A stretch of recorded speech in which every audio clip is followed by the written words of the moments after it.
এত সুন্দর প্রাকৃতিক পরিবেশ আপনারা না দেখলে মিস করবেন। Hello guys, MG blog channel থেকে আপনাদেরকে আসসালামু আলাইকুম। আজ আপনাদের সাথে একটা জায়গা তুলে ধরবো। জায়গাটা এত সুন্দর, না দেখলে আপনারা মিস করবেন। আপনারা সবাই জানেন আমরা গ্রামের অঞ্চলে থাকি। আমাদের গ্রামের এইখানকার পরিবেশ এতটাই সুন্দর যে না দেখলে মিস করবেন। হঠাৎ একদিন আমাদের সিদ্ধান্ত হয় যে আমরা আমাদের স্বপ্নের বীজ দেখতে যাবো। তো যে সিদ্ধান্ত সেই কাজ, আমরা সাথে সাথে বেরিয়ে পড়লাম স্বপ্নের বীজটা দেখতে। সময়টা বিকেল 3টা 40 মিনিট মনে হয়। আপনাদের সাথে শেয়ার করি, আমাদের এলাকা কিন্তু পুকুরের জন্য বিখ্যাত। আমাদের এলাকায় এত এত পুকুর আছে যে নিজের চোখে আপনারা না দেখলে বিশ্বাস করতে পারবেন না। আর পুকুরগুলো অসম্ভব সুন্দর আর অনেক বড় বড় সাইজের হয়ে থাকে।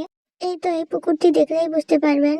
এক সময় এমন হয়েছিল যে আবাদি জমি কেটে কেটে পুকুর খনন করার কারণে আমাদের এলাকার নাম পেপার পত্রিকায় উঠে গেছিল এবং অনেক পুলিশ এসেছিল পুকুর খনন করার বিরুদ্ধে। দেখতে দেখতে আমরা সেই ব্রিজে চলে এসেছি। ধরতে গেলে এটা আমাদের স্বপ্নের ব্রিজ।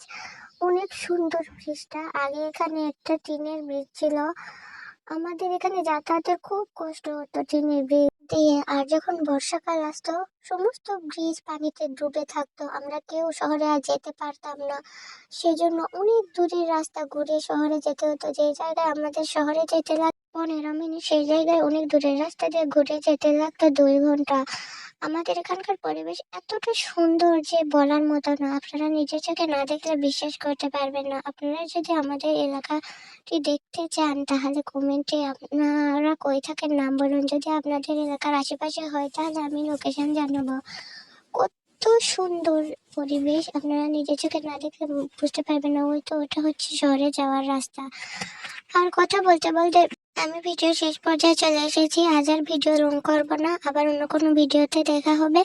আপনারা সবাই ভালো থাকবেন, সুস্থ থাকবেন। আর আমাদের চ্যানেলটিতে লাইক দিয়ে কমেন্ট করে আমাদের চ্যানেলটা সাবস্ক্রাইব করে আমাদের পাশেই থাকবেন। ধন্যবাদ।